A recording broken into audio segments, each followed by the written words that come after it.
and then we'll go ahead and get started and show you how you can use some Google Forms. And like I was just saying, you could use it in with your website if you have a class website, or you can use it with um, your Google Classroom.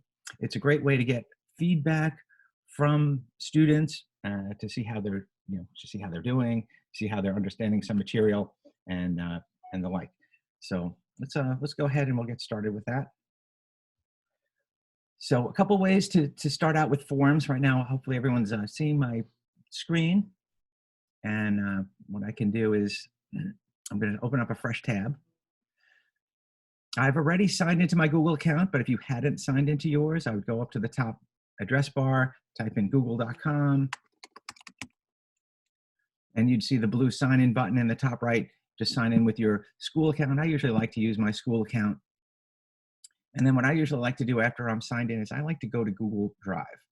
So if I hit these, the chiclets here, these waffle, the Google tools, whatever you like to call it, expands out my menu and I can find Drive.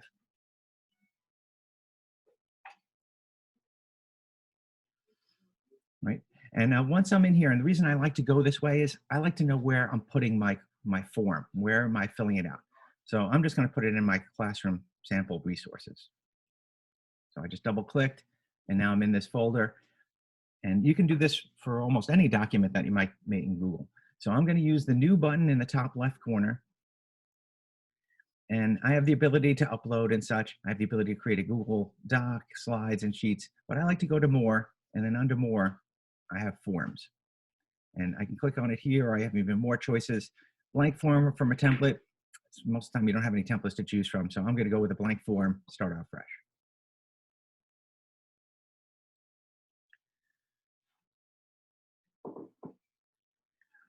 Okay, so now it's opened up for me. And the first thing I like to do is name the form. I can either name it up here in the top left or over here. And I'm just going to call this sample. I'll call it a quiz. It doesn't have to be a quiz. And it should automatically name up here as well. So it may not refresh right away, but if I click there, they kind of match up. And in the form description, I can say, I'm just checking to see how you're doing or something. And, this will not be graded or something.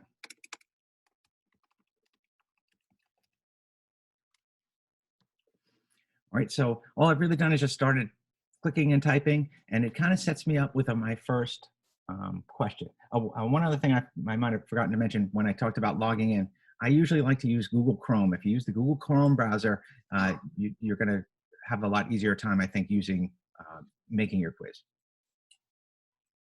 All right, so once I've set up, though, I've set up my top part of the quiz. You might notice a couple of things that I have to choose from. I can go right into starting a question. You might notice this little palette icon up at the top. If I want to, I can kind of customize the quiz a little bit. So if I click on it, I have some limited choices. I can choose a heading image, and here's some of the ones that it has, and maybe I don't know, maybe I'll use this book one. So I've just selected it. I could insert, and that kind of personalizes the quiz a little bit. I have some color choices. So if I want to make some, and it kind of notice how the colors changed when I picked a picture, it kind of tries to match up for you. You can change them at any time just by going back to theme. So I'm going to go ahead and close out. And let's just get back to the part where I think you're most interested in. How do I make questions and make things that the students can answer? So right here, it started me out with the first question. I can really go right into that, right into the first question if I like. So I can say, maybe we'll start out with a social studies type question. How many states are there in USA? And it has multiple choice. It's a few different types of questions. Multiple choice is a pretty easy one because Google is going to have an easy time, quote, grading them. So you can actually mark correct answers and incorrect answers. So I'll pick a couple of choices. I'll say 13, maybe I'll say 50, or maybe I'll say 100. You can make as many choices as you like. You might notice these X's that showed up over here. So if I didn't mean to put one, or maybe I'll put even an extra choice. I'll say something like 200, and I'll say, nah, that's too many choices for them. I can just click on an X and remove any of the choices that I like, and now that one is gone. You might also notice this add other. They can actually fill in an answer if you like. Since it's multiple choice, I usually just set my answers just like this. You might have noticed these little picture icons that show up. I could also, instead of just putting text here, I can upload an image or add an image from my Google Drive. But all right, so I have a question set up already. This required switch down at the bottom, I can turn that on. That means they'll have to answer that before they hit the submit button. And you might want to do that. Make sure they fill out all the questions that you like. You might notice these other icons down here at the bottom of the screen. If I like the way this question looked and I want to try and maybe save myself some typing, I can hit this duplicate and it'll duplicate this question. I can change answers the way I like. Or maybe I decided, hey, this isn't a good question after all. Let me just completely get rid of it. I could use the trash can. But let's assume this is a good question for now. Let's go ahead and hit the plus. So I want to make another question. So to make another question, I usually use this plus, and you might notice a couple of other choices along here. I'll just do plus though, and I'm just going to do another type of question. And I'm going to ask, which ocean do you live closest to?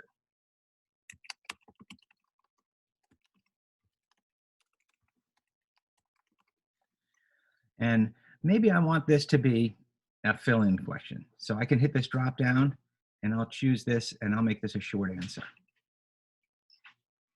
So they can type anything that they like. So if I'm going to have Google grade this or Google score this, I kind of have to be careful about things like capital letters, spelling. It's not going to account for any of that. So if I make it a fill-in type answer, there's a really good chance I have to kind of manually go back in and look at it, see what their answer is to see how it is. I'll do the same thing I did before though. I'll make it a required question. And then maybe we'll make another question. I'll hit plus. We'll just do another type, and just so we can see a couple different types, and we'll look at a couple of other things as well. We can say there are 13 stars on the American flag. And I'll make this a different type of question. I could certainly make it multiple choice. I could make option 1 true and option 2 false. That's one way to do it. But just to show you a couple of more things you have here, I can use this drop-down box. And I could say, maybe I'll make the first one true and the second choice false. And I'll do the same required. And I could certainly, depending on what your question is, you can make as many drop downs as you like, but we'll take a look and see what this is starting to look like at this point. And you can look and see what your quiz looks like at any time. If I scroll back up to the top, we kind of talked about the theme before. We have this eyeball, this preview. This will show what it looks like from the student view. So here's what they're going to see. How many states are there? They can pick, the answer. They can actually type an answer. And here's what the drop-down box looks like. All right, that had opened up for me in a new tab, so I'm just going to close that tab and go back to editing my quiz. And this is something that they would see too. You might notice if I scroll down at the bottom, I'd never hit the submit button. I didn't fill out anything. So if they are taking your quiz after it's done, or filling out your form, it doesn't have to necessarily be a quiz. If they try to close out before they hit the submit button, it warns them your changes aren't going to be saved. I'm okay with that. Okay, so far, we've set up in really just a few minutes a few different types of questions, but it also helps to maybe have instructions or maybe group some things together. Like maybe I have a few multiple choice questions. That's what some of these other options are about. So the text option over here, the plus is how we were adding questions. The text option is where we can add a text box.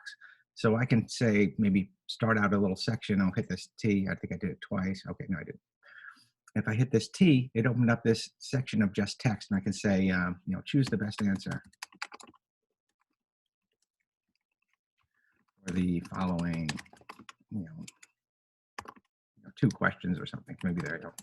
However many there are. In this case, it's only 1. So, and I can give even a little more information if I'd like to, give them a little bit more help. But this isn't really the right place for this. I kind of decided to add it later, and it went to the bottom.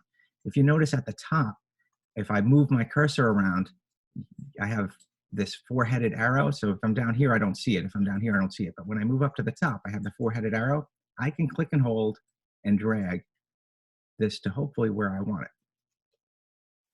And I would like it to go in front of this multiple choice question, but I'm having trouble getting mine there. And the first one always gives me trouble. So the best I can do is put it underneath. My workaround for that, though, is I can move this question. So I can get the four-headed arrow for this question, click and hold, and move it to where it should be. So I've added in a little section. Maybe I have all of my multiple choice questions here grouped together. Maybe I even put in a picture. Maybe I put in a map or something to help them out. And it says, you know, maybe this section will say, use the map to answer the following questions. Whatever you'd like to do, you can do, because you might notice over here there is a picture icon. So I could just as easily put a picture in here. So maybe I will do that. I'll hit this picture, and there's a few different ways you can put picture in. This is one way. This is going to put the picture in just like this. It's going to kind of make it its own almost section or its own group that I can move around. You might notice when I'm in a question, I have the picture icon here too. If I were to click this, I could put a picture right here in this question. So the picture will be kind of between my text and the answers. Or you might notice that every one of these answers, I have the option to put a picture as well. So I could put my pictures with the answers. So depending on what you'd like to do or what you're trying to show the students, finding pictures can be very helpful. And maybe a little later, or we could even just mention it now, I might want to just put some pictures. So using a screen capture tool, because maybe you just have pictures of, you know, a certain state or something. Maybe I don't have those as individual pictures. I can actually capture parts of my screen and use those as either multiple choice answers or parts of questions. Okay, so I think you have the idea of how to do those. I mean, maybe I'll put another text box in though, just to say, fill in the short answer or something. You might notice I kind of got lucky there. I was kind of over where it needed to go. When I hit the text, it went into the right place. But if I didn't just use that drag and drop trick and the like. All right, so far we've made questions, but I haven't told Google what the right answers are or how many points any of these things are. So I can do that if I scroll up to the top and I hit this gear, this settings gear. So I'm going to click on that, and then I have a few choices. Depending on where I'm putting this, this quiz, if I'm just using it on my website and I don't want people to have to sign in with their Google accounts to be able to access it, then I would turn some things off. Like right here, this says restrict users to Eastern Suffolk BOCES. I'm using my BOCES account, so I get to choose it. If I'm using my Sachem account, this would have said restrict users to people with a Sachem account. Also, this option about collecting email addresses, they'll have to sign in with their email address.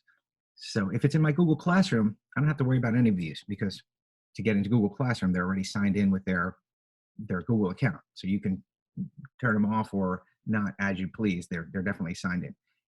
If it's something for my website, I might want to consider turning it off, because maybe the students don't have Google addresses. Maybe you're a district that doesn't do that. So I could turn that off.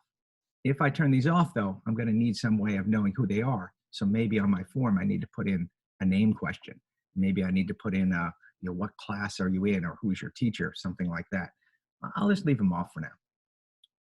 The biggest thing about getting points, though, or scoring the quiz so it can kind of auto grade for you, is to go over this quizzes tab. And if I go over to the quizzes tab, I have this switch that says make it a quiz. So I'm going to turn that on.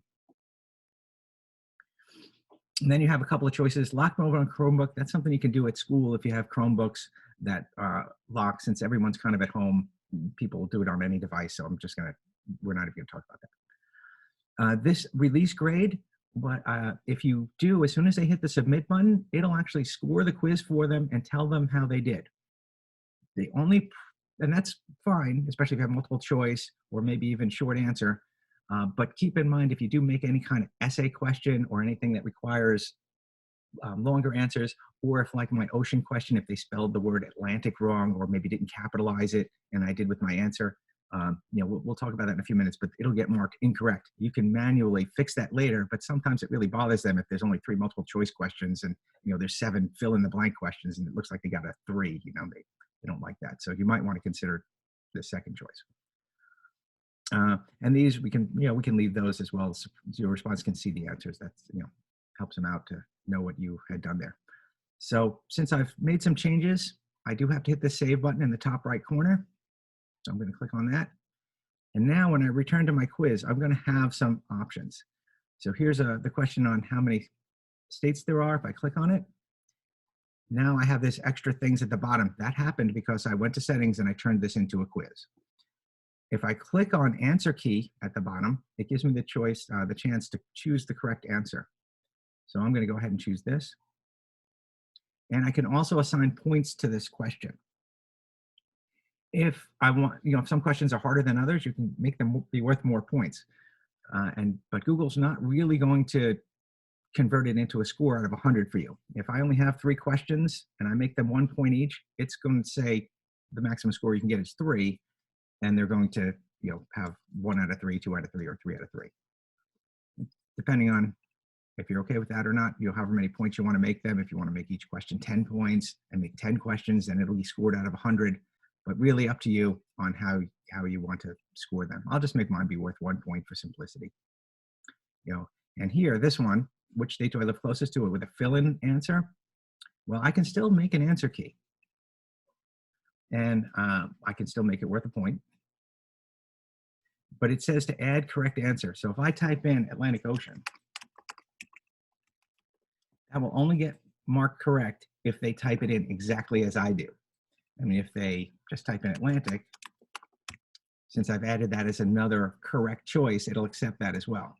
And if I don't care about capitalization, maybe I'll spell that too. But I kind of almost have to put in almost every possibility that there is.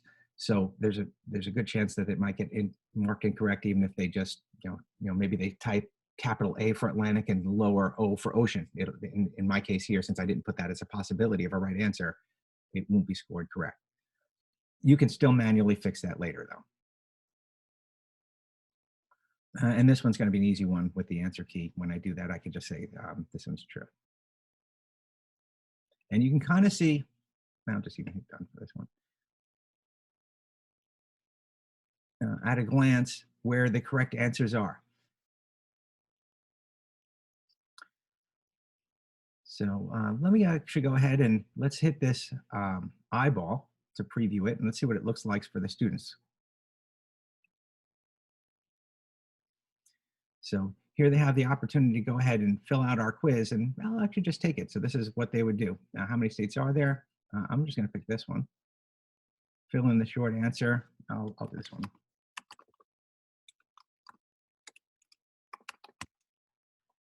And I'll say true to this. And so this was the quiz. I've kind of finished all the questions. I hit the submit button. And they get the opportunity to view their score. This is exactly what it would look like to them with the way I have everything set up. So I'll hit view score, and it'll actually show them how many states there were. It shows them what their choice was, what the correct answer was. This one I did get. If I didn't get this, it would have actually listed all the other answers I wrote as correct. So it would have said Atlantic Ocean, capital Atlantic Ocean, and such. So they get instant feedback from these. There is one more thing you can do, and I'm getting a whole bunch of tabs open here, so I'm just going to close this out. I'm going to close this tab out, and I'm back to my quiz. Again, if I wanted to, when I'm on questions 2, it has this option to leave answer feedback. So you can kind of point them in the right direction if they didn't choose the correct answer. So I'm going to hit that button.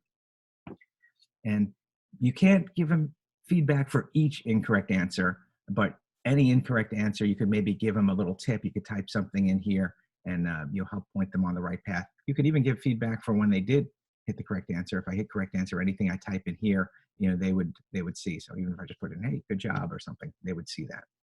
I could type whatever I like, hit save.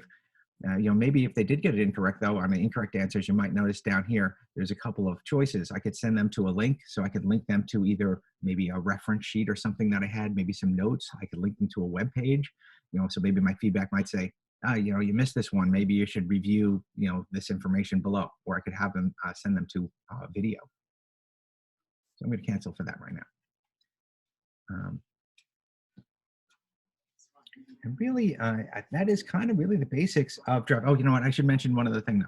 So while we're here, since I actually filled out my quiz, I did the eyeball and I filled it out. You might have noticed these responses started filling in. This is where I see what the student responses were. So if I click on the responses, I can see, so there's only one person that responded, it was me, but I can see if a bunch of students are missing the same question, what the choice was they picked, and maybe something wasn't clear in that. So I do get to analyze their, how they were doing. and then see where there might be some problem areas or something that maybe they need some more material or some additional instruction with.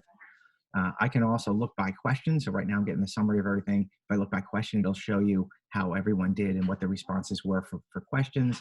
And if I wanted to see each person's feedback, I could go on individual and it'll tell me who took the quiz, and I can see all of their individual answers. So if you are putting it up on your website and not doing it through Google Classroom, maybe individual would be a good way. You can see how each person is doing. All right, I wasn't really looking in the chat too much, but like I said, that's kind of the basics of it. If anyone wants to see me actually put a picture in is pretty easy to do. I'm on my questions. I can, like I said, if I hit add image, so maybe I'll just add an image, and maybe I'll even, I'd say done to this. Maybe I'll even put my picture right here to help them out. So this should go between the questions. So I'm just going to hit my picture. I'm going to look on my Google Drive. I'll go in my classroom sample resources, and maybe I'll put a map of the USA there to maybe help them out. And so now you can kind of see I have my question. I have a little map to maybe help them out, and then they'd be able to choose the answer. And again, this check is because I know I've set the correct answer. They won't see that on their quiz when they do it.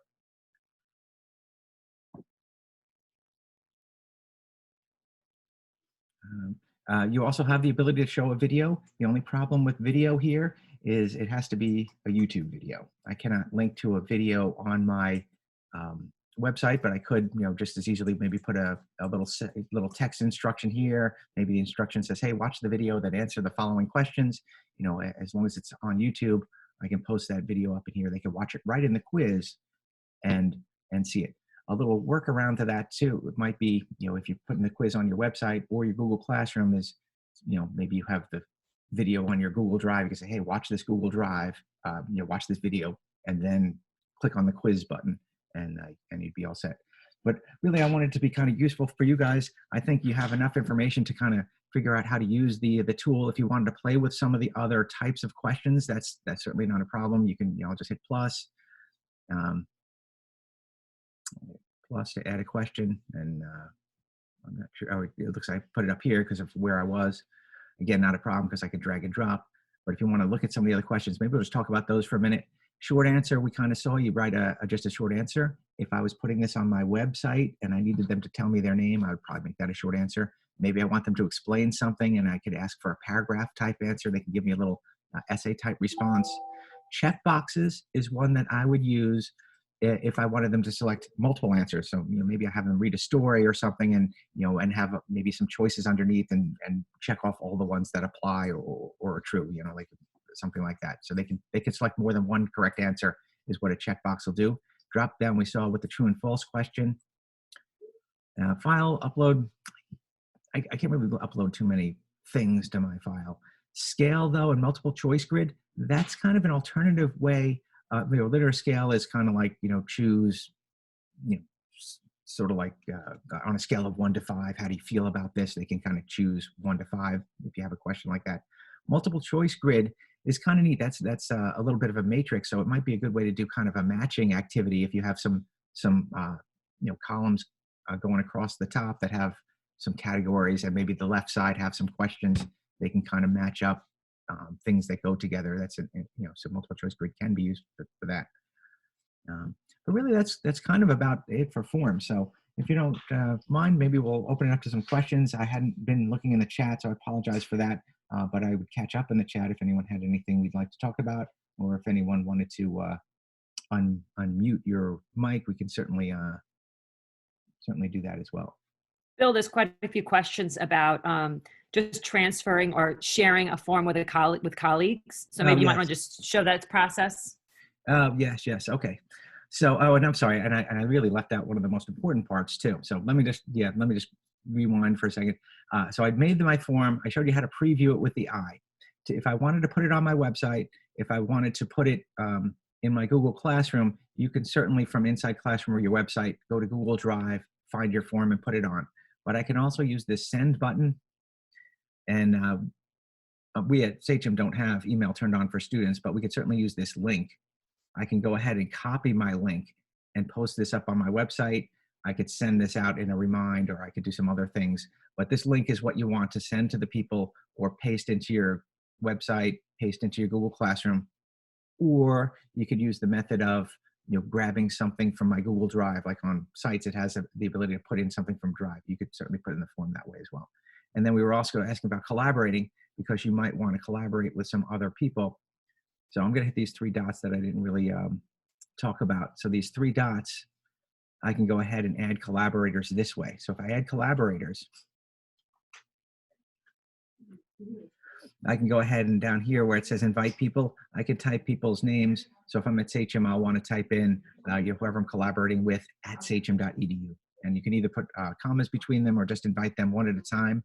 You want to give them this pencil, say send, and they'll actually get an invitation via the email that says, Bill has invited you to collaborate on this form. So other people could kind of work in on my form as well. I'm just going to say done out of this. The other thing you might have noticed in the three dots was the make a copy. So if I do set up a quiz and I would just want to change it slightly, make a copy is a good way to go about doing that. I could maybe just change up the wording in my questions and such. I'm right in here. So sorry about that. I apologize. I didn't actually finish before I opened up the questions. So now I think you have everything you need to get started. Were there other questions? And someone said they'd asked a question about sharing the Google form with a coworker or colleague, and then said when they tried to, that other person was unable to open it because it said they were not a collaborator in my classroom. So does a person necessarily have to be a collaborator in order to be able to share a quiz or a Google form with someone else? I guess that's the question I think they're trying to get at. That could have had something to do with how you set it up. So I'm just going to open up a new window really quick and see what I think happened there. So I'm just opening up a fresh tab. I'm going to go to Classroom, and I have Classroom here. I'm just going to jump into a Classroom because there is another way to make a quiz. Like I went to Forms to make my quiz because I didn't know if everyone had a Classroom. The way we just made a form, you can do that anywhere in Google, put it on your website, send it out in other ways. If I'm actually in a class though, if I'm in Classroom, you can make a quiz another way. If you go to Classwork, I go to this plus create button and I create a quiz assignment here. Now this quiz assignment, it sets up a lot of, see, I've kind of made a blank quiz for me right down here. If I open up this one is, I think, is tied to my Classroom. So the people might have to be a collaborator in my class to work with this one. I'm not 100% sure why doing this and adding collaborators wouldn't work. I would expect that to still work. I hadn't actually tried it, but I kind of suspect maybe that's what happened. If you do create your quiz, you are using Classroom, and I didn't need to go by that so quickly. I could do that again if anyone wanted to. But in this way, when I go to settings, since I created it from Classroom and I told it to make a quiz assignment, it automatically set the switch that said make a quiz for me. And it set some things up for me. And in general here, it kind of says restrict users because you're in the class. Okay, yeah, so maybe that's what it was. I see in the chat there that maybe you did make it. So maybe there is some extra sort of like protection or lock on it that says, oh, this is part of the Classroom. And maybe you might have to add that teacher to be a co-teacher of your classroom, perhaps. There was also a question on reusing questions from one quiz, I guess, to another. So yes. So that's what this one was that I kind of just skipped over, right? Import questions. So if I click on that, this will import questions, but it only imports from other forms that I did. So if there is a question that I want to reuse from one of my other quizzes, I could certainly pick whatever my quiz or is, and then I can grab a question. So I don't think this is the one. So I could look in here, select and see if there's any questions that I want to import. So here's some questions like enter your name. Hey, I don't have that here. Maybe I'll just import that question. What period are you? Okay, yeah, I'll take that one too. So that kind of saved me the trouble of writing these questions again because they might be things that I can import from another quiz. So let me import those questions. You might have put them at the bottom for me or wherever I was. So yeah, here's where it kind of asked me to enter our name, and it probably said which period are you in. So whatever, if I'm a secondary teacher, I could have this, and this would be a drop down if you want to see what it looks like, even though it's a little out of order. We can just move it up. And again, I always have that trouble with, I can't get it past that first one. So I just might have to do that little trick. And we'll move this one up too. I think this is just a drop down, but at least this one's going to go better. So if I wasn't in Google Classroom, I wanted to make sure that, who they were. They can tell me who they are and where they are. So hopefully I answered that one.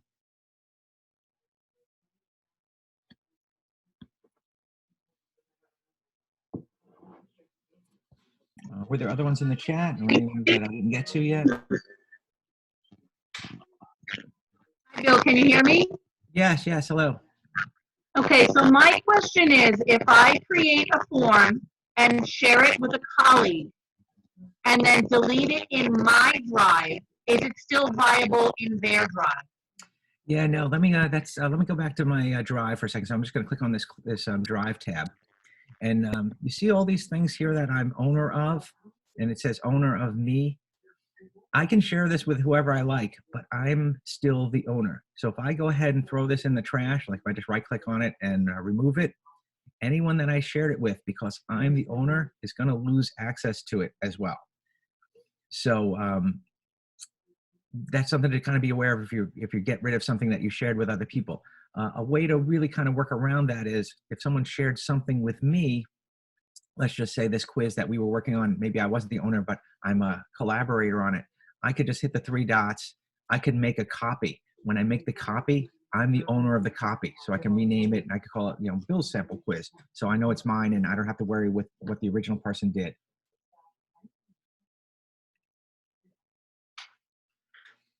Okay, and I'll just kind of catching up with the chat a little bit. I'm just kind of looking at the newest one. So if I'm skipping anyone, I apologize. We will go back and get you. But I see the one that says, do I need to make a copy of each student like I would with a Google Doc? So that's a classroom question. So if you're in classroom, you have the ability when you're making an assignment to make a copy for each student.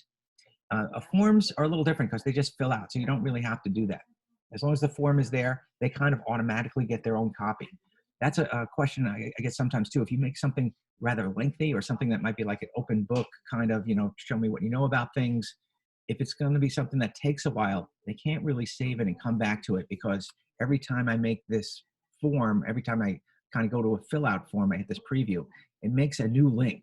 So even if I'm the same person, this address will be slightly different if I try to come back to it. So you answer to the question, no, you don't have to make a copy for each student, but also, it's something they should probably do in one sitting so that they can hit the submit button and save it.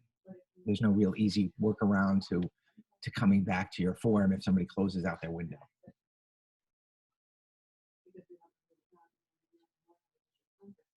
Yeah. So, and I'm sorry, was I skipping some that were in the chat? Because I just kind of jumped to the bottom. Were there any that we missed so far? And then we'll catch up on the chat. There was questions about using images. Images, and if they should be in your drive. I just recommended that if it's in your drive, you can access it a lot more frequently if you have to reuse it again. But I believe you can import from anywhere, any location, but you can correct me. Oh, you mean like, so for the images? Yeah, let me just go back to my form. And so whenever I had the picture option, if I have the general picture option, maybe I'll just use that one here. So the first choice is upload. So if it's on my computer on a thumb drive, I can go ahead and upload that. I can just take a fresh one right now. If I just turn on camera, it'll actually let me take one from the camera of my, in this case, my laptop or whatever it might be. I usually go over to my Google Drive because I like to keep my things there, but you might not. You might just have things on your computer. You'll feel free to upload an image. This by URL means if I found a picture on the internet, if anyone wasn't sure how to do that, I can just kind of go over here and, we'll look for like USA map. And I'll even just look for images. And, let's just say we wanted to use this one. I can usually right click on it and copy image address. If I use that option, and then I go back to my form, can put URL in here and I can just paste that in. Now I'm just using the picture right off of someone's website. Hopefully, there it is. And the only thing I have to worry about if I do that is if this person, over here, if they ever change their website and delete this map, it's going to delete out of my quiz. So I usually save the picture, save it even to my computer or save it to my Google Drive and upload it that way. Then I don't have to worry about people changing their website on me.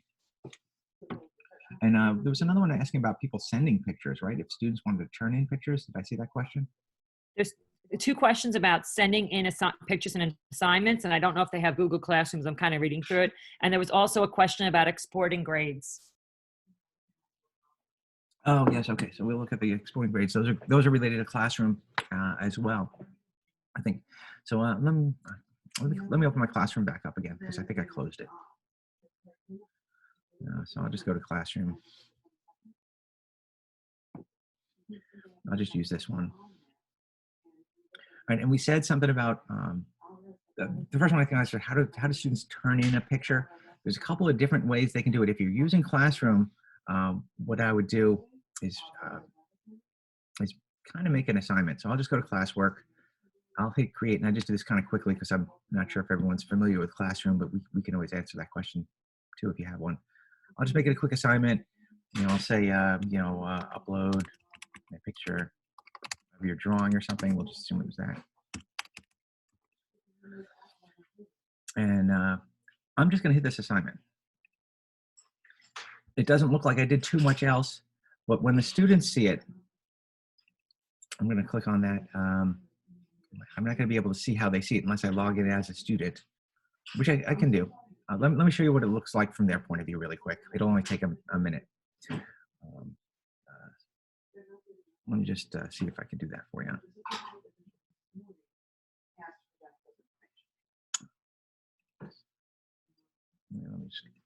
Let me just see if I have a screen that I'm logged in already. Well, I am. Okay. So in this screen, which I'll change it over, this is, I believe you guys see a classroom, right? So I'm in that class as a student. And let me just go back here and see if I can see the assignment. Here's upload a picture of a drawing. I could see it from my stream. I could go to classwork. I could see it in here. If either way, however I get to it, I click on it. The student could view assignment. And then over here, they have this add or create something. So they have that button where they could go ahead and hit that. And they can upload if the picture is saved on their computer or if it's saved possibly on their device, because I'm on a laptop, but you might be able to get it right off the camera roll if they took the picture from like an iPad or from a phone, as long as they have the Google Classroom app on it. The other choice is they could get their picture onto Google Drive and they could just link to it from Google Drive. That is how I would probably ask them to turn in a picture, because then you have it as an assignment. They could tell you that it's uploaded. They upload it, they mark it as done, you get it into your assignments, and you can either give them a score on it or at least see that they had done it, look at their picture, give them some comments, return it back to them. The Classroom's a good way to go about doing that. And I'm just going to go back to my other teacher screen, so I'll just bring it back to that one, I think. So this is back on the teacher view of it. So hopefully I answered that. Did I answer your question about how to get a picture in? A couple of different ways you could do it. There was also one for that one specific person had a question about, turning in pictures when they're using a Google site. And the only way that I know, which would be probably the best way from my perspective, you probably might know better, is that I've used Padlet before, where you can upload photos or just comments, and you can either link directly into your Google site, or you can, or I'm saying embed the Padlet into your Google site, or you can just direct the students to a link to Padlet, and then they can go onto your page and upload their photos, and that would keep it in one spot. That's the only thing I know, but I don't know if you know anything else. Yeah, actually, let me write one other type of question down here. So I'll put it at the bottom so it's easy for me to find, I think. I'll hit this plus. Actually, I don't know where that question went. I'll click on this question. So now I know I'm at the bottom. I hit the plus. I get my question underneath it.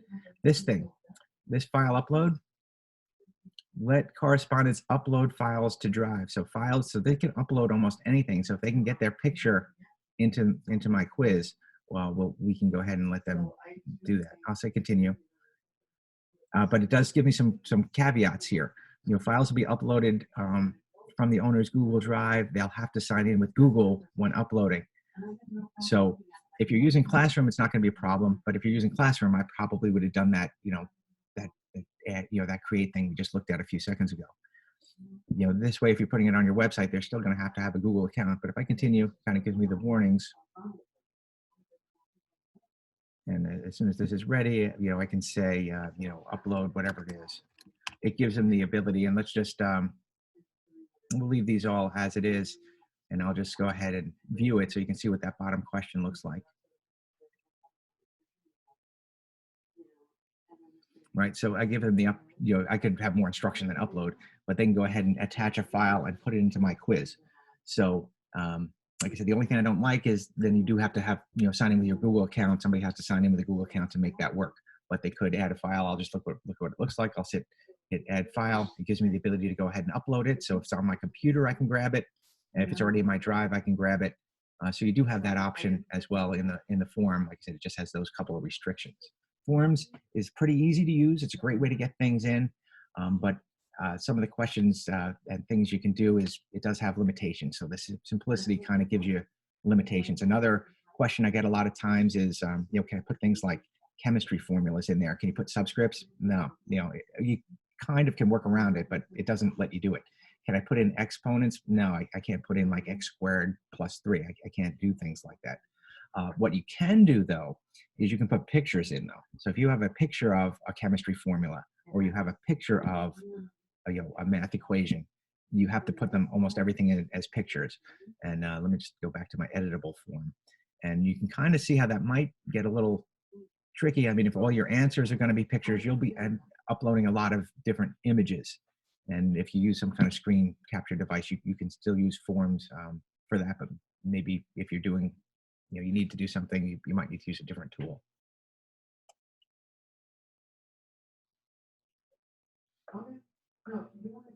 Were there any other ones that I didn't get to, or any one of the ones that people are in the room that wanted to ask?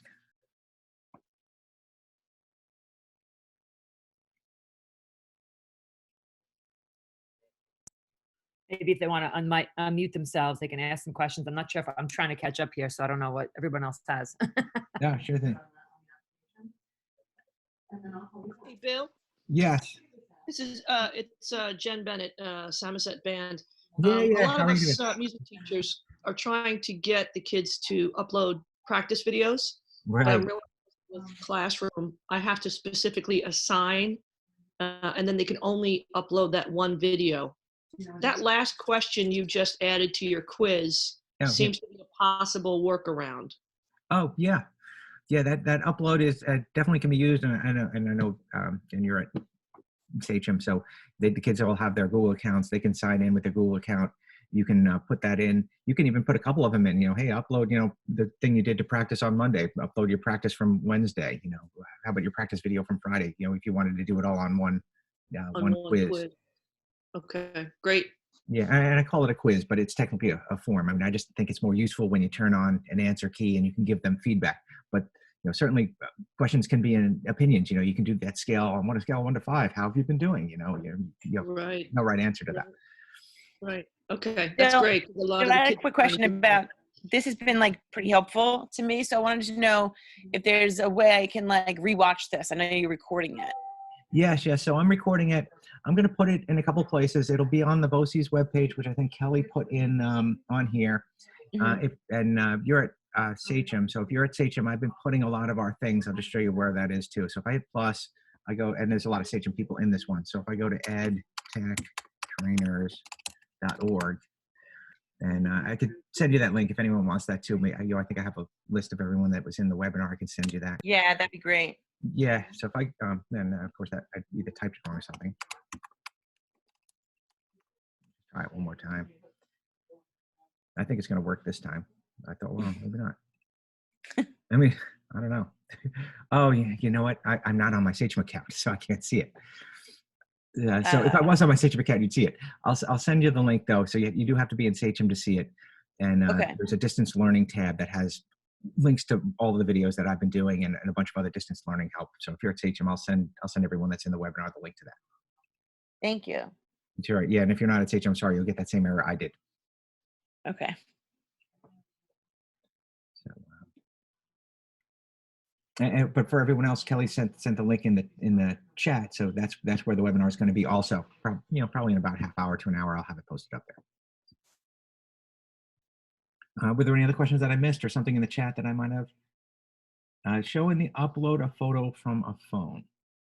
I might actually be able to do that. I'm kind of using my iPad as a second screen right now, though. I would want to do that. Um, I'm not sure if I can do that right at this. I'll save that one for the end because it might make the Zoom chat quit. So if that happens, we'll I'll save that question for the last one.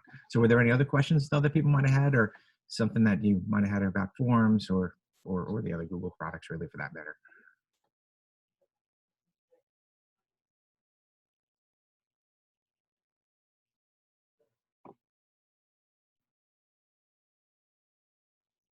Uh, all right. Now, if there were no other questions, I'll try and show you that. Do the picture from a phone. I'm just gonna turn off my iPad for a second because, like I said, I've got an app that lets me use my iPad as another screen. So I'll just turn that off and hopefully that everything stays on. All right, good. Um, now let me just make sure I have Classroom somewhere.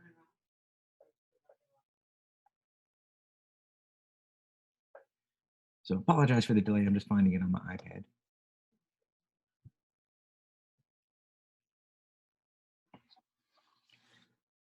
Oh, and let me actually show you my iPad. I think you guys can see that. So let me share that.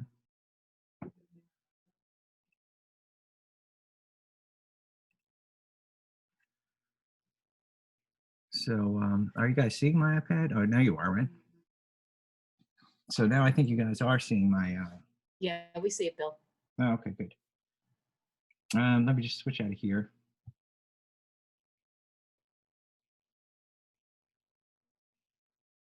Yeah, let me do it over here. I'm gonna use my Taytrum account for it.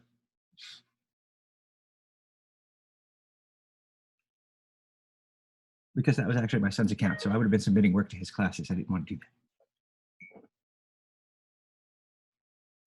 So hopefully they'll let me sign in and we can actually do that. All right. I think this is a class. This is an actual class. I'll go in there. I'm sure there'll be assignments there. So I'm just gonna click on this assignment. And even though it's not what he asked, see how it kind of says add attachment. So you're actually looking at Classroom through my iPad. This is a social studies teacher over at Seneca, actually. So I'm going to go ahead and hit this add attachment and turn in something from him. And you kind of see here my choices down at the bottom of the screen. If it's on my drive, I can click it. If I want to send him a link, a file upload, I can pick photo or I can use camera. So here, I'll use camera. And it's asking me about accessing it. You can see that because I think you guys see everything that I see, right? So yeah, that's my laptop. I was looking at you guys. Here was my notes from the thing to remind me to record. I just have to hit the picture taking button. And I can, see at the bottom it says use photo retake. I'll just use photo. And it's uploading to his assignment. And I could, as soon as it's done, I could mark as done. So I think it looks the same on a phone as it does on the iPad. So if you have a tablet, you have a phone, you have the app, it's probably even a little bit easier to take a picture of work and send it in. If I were to hit that turn in button, I would turn in this assignment for him. I'm just not going to do that because it's an actual class. Did I answer your question with that? Did that help?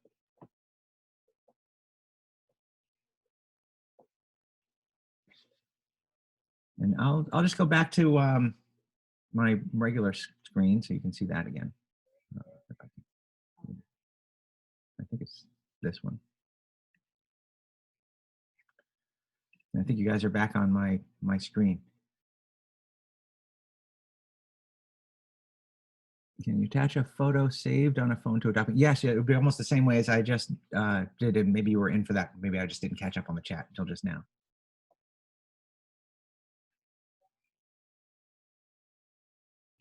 Were there other questions? A Zoom question. How are we seeing your screen? Well, I can turn that on too. The Zoom has controls for screen share. I could start up the video. I mean, I could turn on the video, but I'm just really wearing a t-shirt and such today, but maybe a lot of you guys are as well because we're all kind of working from home. Not a lot of other places to go. Can you do this onto a form on the Google site also? Yes, Forms doesn't have its own app, but you should be able to do that upload on your iPad. Honestly, I haven't tried it for my iPad, but I think you will, because you can answer forms and fill out forms on your iPad or your phone. And with that upload button, just like I had this attachment that we just did on the iPad, I should have a same option, that like that bottom question down here, this upload button. When they upload, it should give them the option to just access the camera and take a picture directly. And you saw at the bottom it had the retake options. So yeah, if students have devices or have the ability to get to a device, that could be a good way to turn some things in. You know, especially for, you know, if you're doing something like math and you if they could write on a worksheet, you kind of have to worry that they can print it, but you could actually see their work if they take a picture of it, send it into you. You know, math is one that is tough a lot of times. Sometimes you could have like a little PDF document up. The students could kind of work it out on their own, you know, using paper and pencil. And maybe in your form, you could just have them put in the answers. So you kind of know how they did with answers, but you have no idea how they actually got there unless you have them send a picture of the work in, which, you know, this picture idea is, you know, one way to get around that.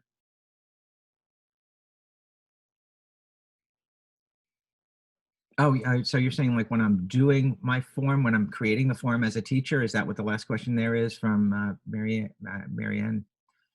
Can you upload a picture from a phone to a form?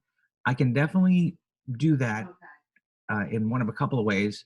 The form, like I said, I don't think there's a form app that'll just let me make a form on my phone. But what I can do is I can download the Google Drive app onto my phone. It's free. The Classroom app is free. All the Google apps. So if you're using a device, an iPad, a phone, download the Google apps, download the ones that you're going to use. So you'll probably want, if you're using Classroom, you'll want the Classroom app. If you're using, you'll want the Drive app. And you'll probably want the, you know, the Docs app, the Slides app, and maybe the Sheets app if you use those. But from my phone, no matter what, when I take a picture, I can save it to my Google Drive as long as I have the Google Drive app.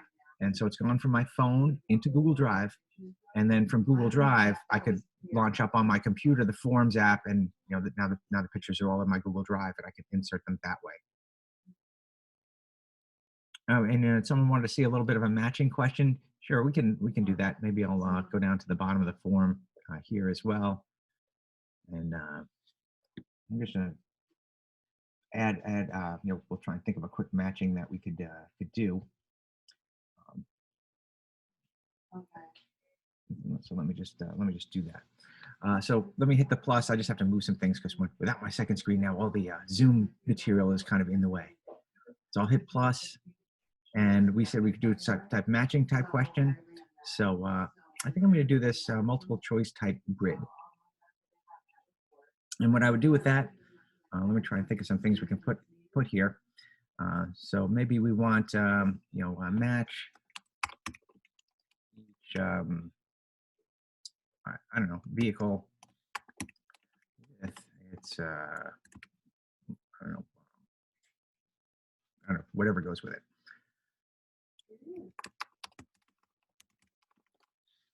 And maybe we'll have this will be like a train, and this will be like a car or a boat or something. And, maybe airplane or something. And these could be the answers that I want them to kind of match up with. So maybe you know, I won't make them go straight across. I won't put the answer to, you know, this won't be tracks. I'll put like road here or something. Maybe we'll put water here. I'll put air. And tracks. So, so if I do that, so I kind of have this in, I won't, and if you want to turn on the answer key, I guess we could do that too. So this is actually how it's going to look like for the students. So, and I'm going to choose the correct answer. So trains goes with tracks, you know, and cars go with roads, and boats go with water. So it's kind of matching because they have to pick the one that goes with it. And Google's kind of smart enough to give each one a point too. So even though this is one question, I have 4 things in it, it's going to automatically make this question worth 4 points. And I think you see that over here.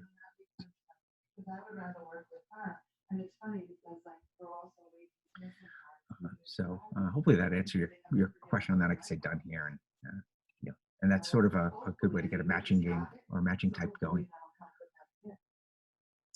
So the next one, I was seeing if I could upload a photo from a phone to a form. A student can take a picture on their form and upload the answer. Yeah, I really think they can do that because with that upload button, I think that's going to work. They will need their Sachem account on it, I think, to get in, because that's when I hit that upload button, it makes me log in with a Google account to be able to do this upload button. There's more restrictions on that one. And yeah, I can try to do that too. I'll send the phone over to my iPad if you want. We can try that in a couple minutes too. So we have a Google Classroom question. Is there a way for you to view the student's view of assignments? So there's not a real easy way to do that because we don't have any demo student accounts. At least we don't at Sachem. So, but what you can do is you can ask one of your colleagues or friends to maybe sign into your classroom, because you can have, as a teacher, you can be a student or a teacher. So actually that Google Classroom I looked at before, that's a Seneca teacher's classroom, and I'm in as a teacher, but he put me in as a student so that I could see what the students were seeing. And so that is a little bit of a workaround, but you'd kind of have to call a friend that's in your class and see if they can show you what it looks like, and the like. And someone had a question on exporting grades too. Exporting grades, that's if you do your quiz in the classroom, in Google Classroom, it does have that switch that says automatically export grades. So it will do that, but it will also be aware that it'll use the point value that you've been assigning in your quiz. So if I only give each question 1 point and maybe I have 10 of them, it's going to count this as a 10-point assignment in the classroom on grades. So you might want to manually either convert that yourself and not have it import grades automatically, or you might want to just make sure your quiz maybe adds up to 100 points if that's if you want to use the 100-point scoring system. Someone else was asking, in Google Classroom, will the responses be organized by period if you have different classes?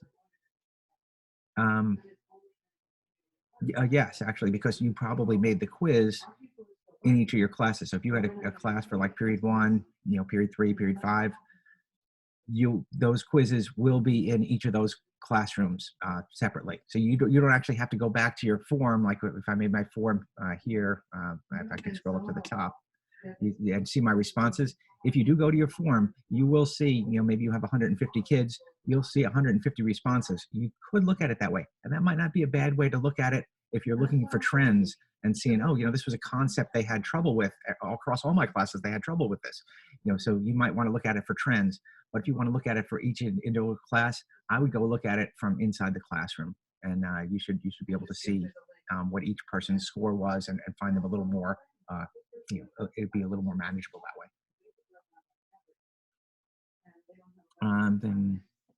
Okay.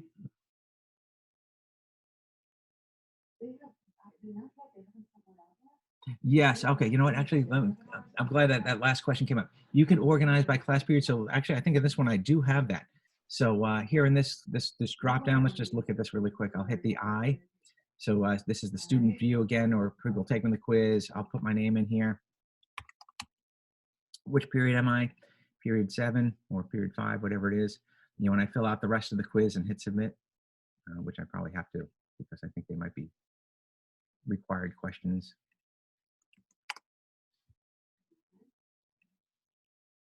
And I don't think I made them all required, so I'll hit submit. So it turned in, and so it turned in some more answers.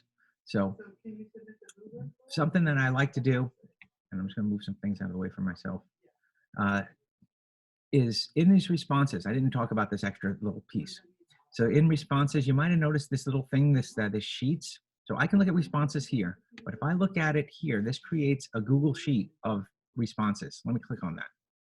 And it asks me, do I want to make a new one? Sure, let's make a new one.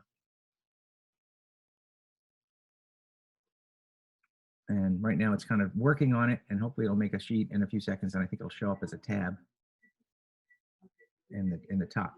And what this does, it kind of shows me all the answers. And this is really my preferred way of looking at it most of the time, is it makes a spreadsheet of answers.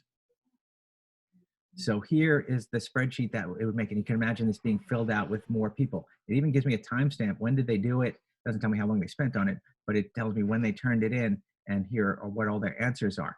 So in the spreadsheet type view, I'd have all their names. I could have period, and I could just sort by that.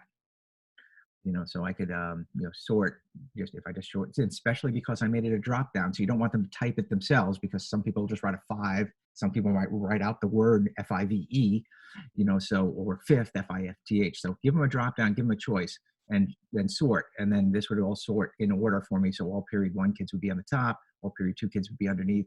And that is another good way of doing it. And I apologize, I forgot to mention that when we first did it.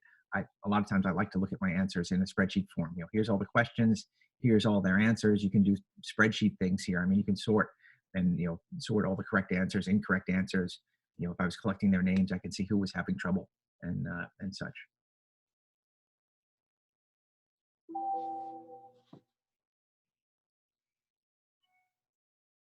Were there other ones in there? I was kind of catching up on the chat a little bit.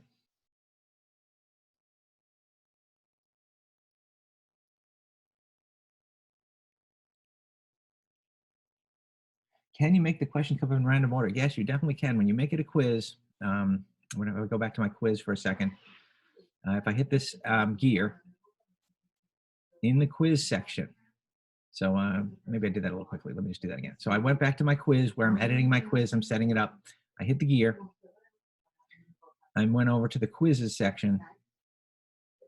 And no, maybe it wasn't the quizzes section. There was a way to do it, though. I've seen it.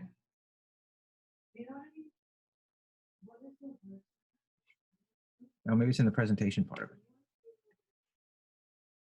it. It's in the presentation tab, sorry. Presentation tab, shuffle questions order. So if I turn that on, they will come up in in random order for the people taking it.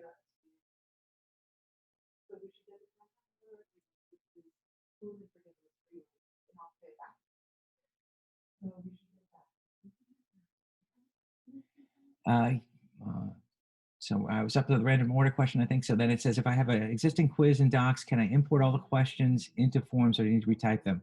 Yeah, if it's not in a form, you can import the questions. It's not going to import from Docs. The best you can do is kind of copy and paste, like copy the question from Google Doc and then paste it into your Google form. It doesn't have any easy way to do that. Yeah, if you do, yeah, so Kelly answered that one already. It only takes from a form.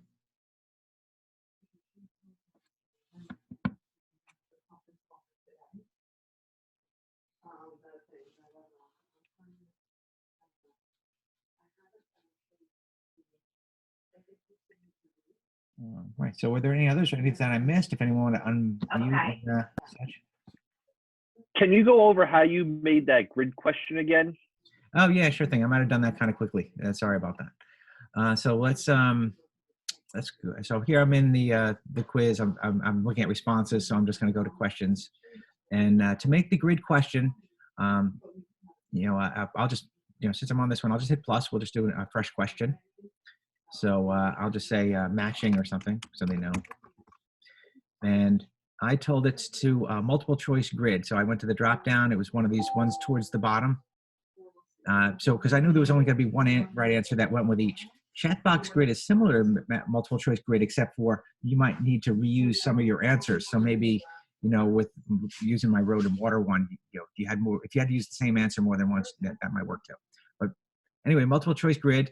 I put some choices down the side. So, maybe I'll just, maybe we'll just do like fruit and vegetable or something. So I'll just put a couple of things down here, like orange.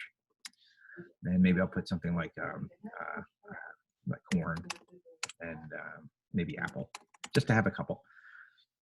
So those are the things that are going down in rows vertically. And I could put the answers that they have to kind of choose from, and this time there might only be two. I'll put vegetable as an answer choice, or fruit. So they're going to have these, and I can make as many rows as I want, and they'll be able to choose, is this a vegetable or a fruit? And then I can even turn on my answer key, since this can be correct. So I'll hit answer key, and you can kind of see what it looks like to them, or it's going to look like to them. So orange, hopefully they'll check that that's a fruit, and maybe they'll check that this is a vegetable and this is a fruit. So however many items you want in rows, that's what I did along the side, and I'll just make these 1 point each just so they can be scored. And yeah, with that, that's kind of how I do that. If I want to edit, if I wanted to add more, hey, I have more things to choose from. Maybe we'll put peas in here and broccoli or something. Okay, hopefully I can spell it. So you know, now which I spelled on wrong. the phone, and by the time we got off, See, I don't get an answer key. The answer key? Oh well, if you don't have answer key, overwhelmed with. you might not have gone onto the gear and changed it to a quiz. You only get answer key if you go to quizzes in the gear and hit make this a quiz. So up at the very top, next to the send button, gear, quizzes, make this a quiz. You need to Right. throw that to get the answer key. Gotcha. Thank you. Oh yeah, sure thing, sure thing. If you did it in Google Classroom, it kind of throws the switch to quiz for you automatically. So if you made the quiz from Google Classroom as an assignment, that switches on. And you can turn it on and off as you please. I mean, I think if I turn it off, though, my answer key will go away. I'm sorry, and was someone else trying to ask a question? I didn't mean to cut someone off there.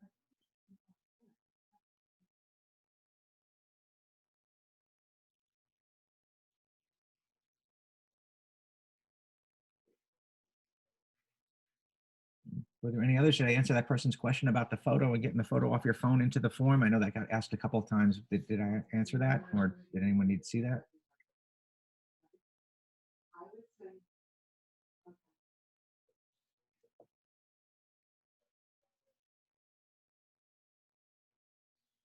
All right, then. If there's any last minute questions, feel free to. Yeah, we'll put up the video. It'll be on the Model Schools page. Kelly's just sent that up to you. So that's where you'll find this video. And that one I can't post to, but I'll have the video completed in probably another half hour to an hour because it takes a little while to process. Yeah, so you want to do the photo thing. So thanks. Yes, we'll send the links to future webinars too. Tomorrow we'll be setting up next week's schedule. So we'll send that out to the schools and it'll be posted on that page that Kelly just posted to you too. So, so you can see those. Maybe we'll even just do a question and answer session on all things Google or other questions you might have. So maybe we'll do something like that too. And I did see someone was asking about seeing the whole procedure for getting a picture into my form. Is that like for students to answer it or for me to put a picture up that I might take of a worksheet or something that I might have?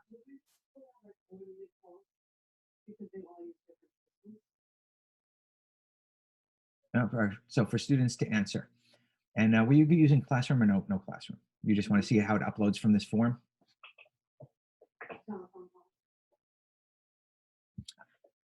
Oh, okay, from Classroom. Okay. Yeah, let me just turn off my screen again for a second there. Well, you'll actually see that screen, but you'll see my iPad screen in a few seconds.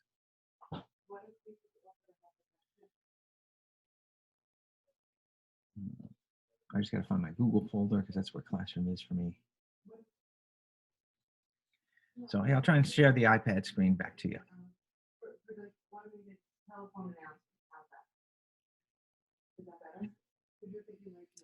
All right, so right now you're seeing my Google folder where I keep kind of all of my Google apps. So if you do, if you are using them, these are the ones that I usually, I mean, I have more than you need.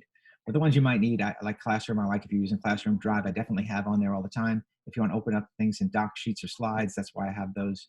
And those are kind of the essentials. So I'm just going to go into Classroom because you were using Classroom.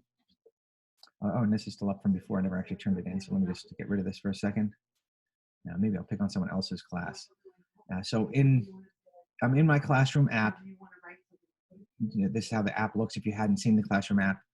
I can be teaching from it. I can make assignments from it. So if I want to make assignments, but I have to go to ones where I'm enrolled in. So I need to go into one that I might be able to turn in an assignment. You know what? I'll still stick with the 6th grade social studies class. So you can kind of see what's going on in someone's class. I'll pick this assignment because I know it's an assignment. So I can look at this, and at the bottom, the kids will have that your work part that you're kind of seeing at the bottom left-hand side of my screen there. So I'm going to go ahead and click on that. And this was the picture I just took. So let me just get rid of that. I'll delete that. So I really just kind of gone into the assignment where it said, please upload a photo of your, of your work, whatever it is. The kids have this, and I can just go ahead and in here, I'm going to add attachment, that top choice underneath where it says my work. I'm going to hit add attachment. And then these options come up. If I already had it on Drive, I could use that. If I already had it saved as a picture on my camera roll, I can do pick photo. But let's assume I don't have it. So I'm just going to use camera. So I'm going to turn on camera. I'll try to get my thing out of the way right here. So there you can see it. You can kind of see my laptop. Wow, that's kind of like a mural-like effect. Let's just say these are my notes for today, or whatever it is, my picture. I'm just going to go ahead and click on the take photo. Hit that photo button at the bottom. If I like the way it looks, you can kind of see at the bottom, retake or use photo. I'm going to use photo. It's going to take a second or two to upload it. You kind of see it uploading right now.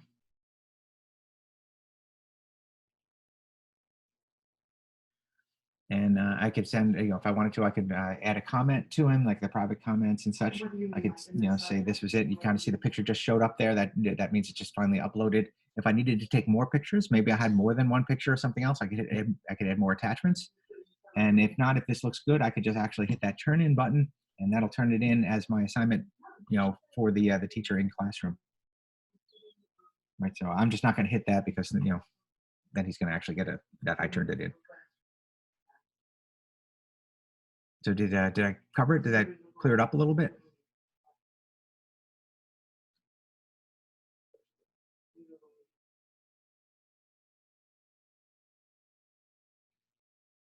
Okay, good. I'm glad. Yeah, you can see if they have a device, it's pretty straightforward to take a picture. That's what my son actually usually does for art class. They have a drawing to do. They do the drawing or whatever it is, the picture they make, takes a picture of it on his phone and just sends it into his class. So it really works out pretty well to do that. And maybe I'll put it back on my screen.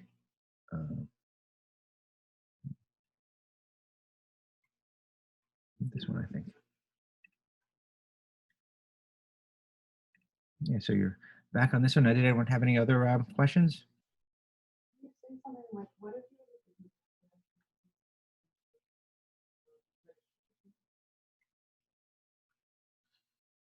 All right. Well, if there aren't any others, if anyone wanted to, Mike, feel free to ask.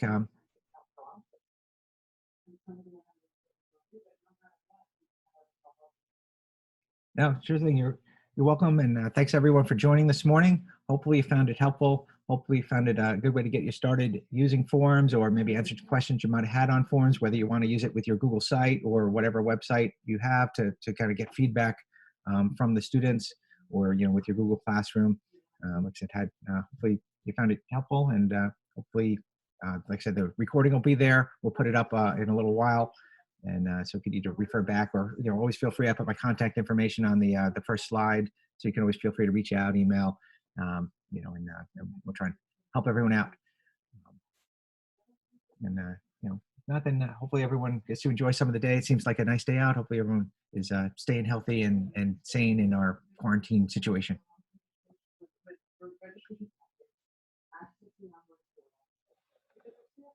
Great job, Bill. Hey, thanks, Kelly. Thanks for your help. Nice job, Bill. Thanks, Eileen. Thanks for help as well. Working in the keep an eye on the chats for me. Yeah, no worries. Very good.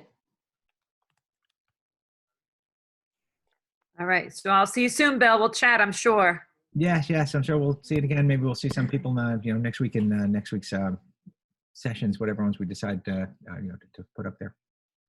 Okay, great. All All right. right. I'll talk to you soon, Eileen. Yes. All right. Well, thanks for everyone for joining. Hopefully everyone has a good afternoon. Kelly, if you're still on, can you call me when you're done? I think she left. All right. Yes. Well, have a good afternoon.